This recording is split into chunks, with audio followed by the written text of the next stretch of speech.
Welcome to this special edition of Whiskey and WealthTech. I'm your host, Alex Serman, Managing Director of Wealth and Institutional here at First Rates. I am here in Pune, India, joined by Nayan Madhamshettiwar, the Managing Director of Professional Services at First Rate and the Head of First Rate WealthTech. Nayan, thanks for having me in your offices again.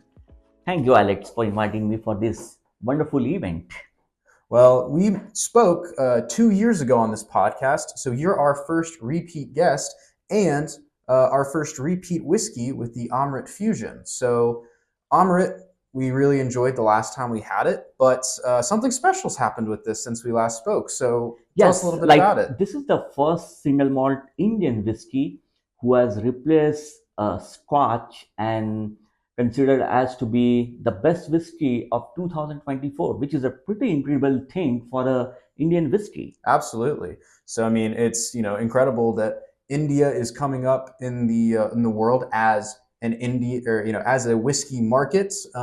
Most of history we've had Scotch, Irish, bourbon, whiskeys, all kind of being in charge, and now India is showing that they can not only keep up with those bigger players, but beat them out. Absolutely. So without further ado, let's enjoy the world's best whiskey. Cheers. Cheers. Wow, it tastes amazing. Yeah, this is really good. It's a blend of both Indian and Scottish barley. That's why they call it the fusion. It's made here in India in Bangalore. Absolutely fantastic whiskey, very smooth, a little smoky on the back end, but absolutely easy drinker. So yeah, it tastes really good. This is amazing. And so this is a special episode. We're having a lot of repeats with guests whiskey because we are celebrating not only the end of 2024 with this episode, but over 2 years of Whiskey and WealthTech. And so this is a bit of a milestone for us that this podcast has been around for over 2 years now. And so last time we spoke, Nayan, we talked a lot about AI, its use in wealth management. It's been 2 years. Yeah. What's changed in utilizing AI for wealth management, and what all has happened in the last couple of years? Absolutely. I would say there's a huge shift has been happening. I remember 2 years back when I was talking to financial advisor referring as a AI, they were thinking about alternative investments. But now, after 2 years, when I'm saying AI, they know I'm talking about artificial intelligence is no longer an alternative investment. So that's a big shift is happening on that front. I see adoption of AI is no longer a choice. It has become a must-have, which either you are going to be disrupted or you want to be disruptor. And I see the wealth management firms starting from all the top to the bottom are very keen on adoption of new technologies. Absolutely. I mean, it's something that every kind of event you go to, conference, you're seeing, okay, how are you using AI as a vendor? We're getting asked a lot of questions. How are you incorporating AI into what you're doing? So you're absolutely right. This isn't, a nice to have. This is something that you have to have to stay competitive. Yes. With AI changing over the last 2 years, Chat GPT has been a huge topic of conversations, other large language models. That's what most consumers, regular people kind of know about, but that's not the big trend anymore, is it? Right. So I think in last 2 years, what we all see, a chat GPT definitely disrupt, which behind the scene, all the large language model works. It comes with 3.5, 4.0, and 4.0 is pretty surprising that you can literally have a conversation with him. But how we're going to use on a business purpose, that's equally important. It cannot be just a nice to have a tool. How we are going to use this large language model, these new technologies to disrupt the business, to get benefit advantage, to increase our business. And it started with large language model. Slowly it becomes a AI, machine learning, RPA, LLM, generative AI. But the next big thing on the frontier is agentic AI. Only a tech giant in Silicon Valley is talking about it, but that's going to be a next big thing in next 3 years. Agentic AI is going to disrupt the complete industry. So explain a little bit, what is Agentic AI, and kind of compare that to what most people may know as LLMs. Yeah, absolutely. So with large language models, it got trained on trillions of data points, and that's the reason which too much of information, the models start gossiping, and we call it as a hallucination in the terms of AI world. But agentic AI is a goal oriented, work on specific approach and perform a specific task. For example, like if advisor wants to generate a client report, what this agent does, for example, I would say a client twin agent, it's going to read all the understanding of the client, how his behavior is, how he reacts when the market goes south, how he reacts when the market goes really blow away, how he reacts when his advisor change the investment objective without taking him into consideration.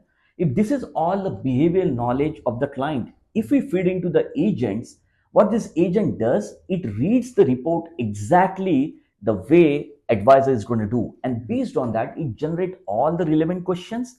Along with that, it generate all the relevant responses. So when advisor is having meeting with the client, they can have a very meaningful conversation because both of them are mentally prepared without even talking to each other, because this agent is behaving as a client twin agent and another agent is advisor twin agent. So they interact with each other and creating all the right content right before the meeting so that they can have a meaningful conversation and decision based outcome can be generated. So this is very powerful use case on the wealth management side for a client as well as for an advisor. Wow. So, I mean, we're going from LLMs just predicting texts, kind of making assumptions of what the output should be, to now agentic AI that's really trained on very specific tasks, goes and checks those tasks, and even has that kind of self-reflection Yes, capability to understand, did I actually do this correctly based on exactly. my training, and can really help achieve much greater efficiencies on specific tasks rather than just coming up with whatever you're asking ChatGPT Yes, for. yes, right. And another important thing, like when we are talking to a lot of advisor and firms, they keep on asking the transparency, privacy. That's two biggest concern with agentic AI. Both has been addressed to the extent that the no privacy has been secured as well as the transparency is complete there, so that how the data has been generated, any point in time, both the parties will know. Wow. I mean, this is incredible advancement in Yes. what we're doing. And so you've talked about a few of the practical examples of how we can utilize agentic AI, specifically in the wealth management industry. What are some of the new trends that you're expecting to see outside of agentic AI? We know this, people are going to become adopting this. We're seeing, some talk about it across the industry, not as much, as I think we're going to, but now that we can utilize this agentic AI, what are some of the trends that we're going to see with that, or other trends that you see with Absolutely. AI? So with agentic AI, the biggest hurdle for any AI implementation was the compliance. Getting a compliance blessing was really, really difficult for any AI model. But with agentic I believe the compliance is going to be a biggest consumer or biggest proposition of the AI in any big wirehouse as well as wealth management firm. And with having a compliance basing, things will move pretty fast on that front. That's one big thing. Second big thing is going to be decision making is going to be much faster. Some of the stats which McKinsey has published, there are 70% AI initiatives get started in every year, but only 20 to 25% goes in production. Rest all gets hold off somewhere in the value chain. But with agentic AI, that percentage is going to significantly increase to maybe 80 to 85%. That's a huge win for entire industry, and specifically in the wealth management where tech adoption in the past was pretty low compared to in the fintech segment. Absolutely. I mean, I can absolutely understand that stat of how many get started versus how many actually get Yes, finished. That sounds about right. But having compliance be not just a hindrance to adopting AI, but actually being a promoter for it, that yes, would be a massive shift in the yes, industry and really Ab- help spur a lot of momentum towards that. yes, yes.